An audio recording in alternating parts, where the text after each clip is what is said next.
வணக்கம் and welcome to cinema matrix. இந்த வீடியோவில் எதை பற்றி பார்க்க போகிறோம் அப்படின்னா, ஜெஃப்ரி அவங்க அக்காவை நினச்சி ஒரு விஷயத்தை வந்து ஃபீல் பண்ணிட்டு இருக்காரு.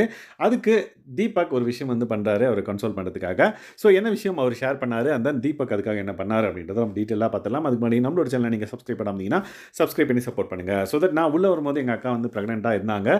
ஸோ டெலிவரி டேட் வந்து பார்த்திங்க அப்படின்னா அரௌண்ட் நவம்பர் அப்படின்ற மாதிரி சொல்லியிருந்தாங்க. ஸோ குழந்தை பிறந்துச்சா இல்லையா அப்படின்றது தெரியல அப்படின்ற மாதிரி ஜெஃப்ரி வந்து ஃபீல் பண்ணி சொல்லியிருப்பாரு. அப்போ தீபக் வந்து ஒரு ஐடியா சொல்லார். நீ வந்து கேப்டன்சி டாஸ்க் வின் பண்ணதுக்கப்புறம் உனக்கு அந்த கிரீடம் வைப்பாங்கல்ல, அப்போ வந்து நீ பிக் பாஸ்ட்ட வந்து ரெக்வெஸ்ட் பண்ணு. ஸோ தட் அது ஒரு நல்ல மொமெண்ட்டாக இருக்கும். ஸோ அவர் வந்து கேட்டு சொல்கிறாரா பார்ப்போம் அப்படின்ற மாதிரி தீபக் ஒரு ஐடியா வந்து சொல்லுவார். ஸோ ஜெஃப்ரியும் வந்து ஆமாம் எப்போ கொடுத்தாங்க, நவம்பர் தான் நினைக்கிறேன், எனக்கு தெரிஞ்ச நேரம் பிறந்திருக்கும் அப்படின்ற மாதிரி சொல்லுவாங்க. உடனே ரஞ்சித் சார் வந்து கேட்பாரு, ஸோ நவம்பர் ஸ்டார்டிங்லேயே இல்லை எண்டில் சொன்னாங்களா அப்படின்ற மாதிரி கேட்பாங்க.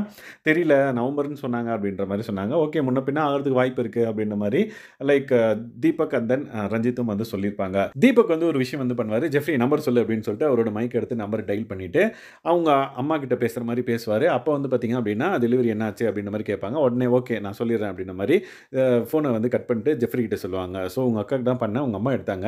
ஸோ தட் டெலிவரி பெயினில் இருக்காங்களாம் அப்படின்ற மாதிரி சொல்லுவாங்க. அடுத்து என்னவா இருக்கும் அப்படின்ற மாதிரி உனக்கே தெரியும்ல அப்படின்ற மாதிரி அந்த ஒரு கான்வர்சேஷன் வந்து இருந்தது. ஜெஃப்ரியும் வந்து பார்த்தீங்க அப்படின்னா அது கேட்டதுக்கப்புறம் கொஞ்சம் நல்லா ஃபீல் பண்ணார் அப்படின்னே சொல்லலாம். ஸோ ஜெஃப்ரி வந்து பார்த்தீங்கன்னா அவங்க அக்கா நினப்பாவே இருக்கார் அப்படின்றது அப்பட்டமாக தெரிஞ்சது. அதுக்கப்புறம் அவங்க அக்கா பொண்ணுக்கும் வந்து நவம்பரில் வந்து பர்த்டே வந்தது. நான் வந்து விஷ் பண்ணவே இல்லை போல, நான் விஷயே பண்ணல, மறந்துட்டேன் போல அப்படின்ற மாதிரி சிரிச்சுனே சொல்லுவார்.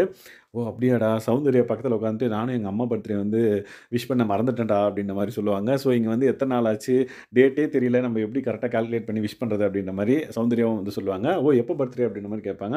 நவம்பர் 11 எங்கள் அம்மாவுக்கு பர்த்டே அப்படின்ற மாதிரி சௌந்தர்யா வந்து சொல்லியிருப்பாங்க. ஸோ இந்த மாதிரி லைக் ஜெஃப்ரி வந்து பார்த்திங்க அப்படின்னா அவங்களோட அக்காவுக்கு டெலிவரி ஆச்சா இல்லையா அப்படின்ற ஒரு இது தெரியாமல் வந்து பார்த்திங்க அப்படின்னா புலம்பிட்டு இருந்திருப்பாரு. ஸோ இந்த பர்டிகுலர் இன்ஃபர்மேஷன் பிக் பாஸ் வந்து அவருக்கு சொல்கிறாரா இல்லையா அப்படின்றத நம்ம பொறுத்திருந்து பார்க்கலாம். ஸோ இந்த மாதிரியான பிக் பாஸ் அப்டேட்ஸ் நீங்கள் தெரிஞ்சுக்கணும் அப்படின்னா நம்மளோட சேனலை சப்ஸ்கிரைப் பண்ணாமீங்கன்னா சப்ஸ்கிரைப் பண்ணி சப்போர்ட் பண்ணுங்கள். Thanks guys.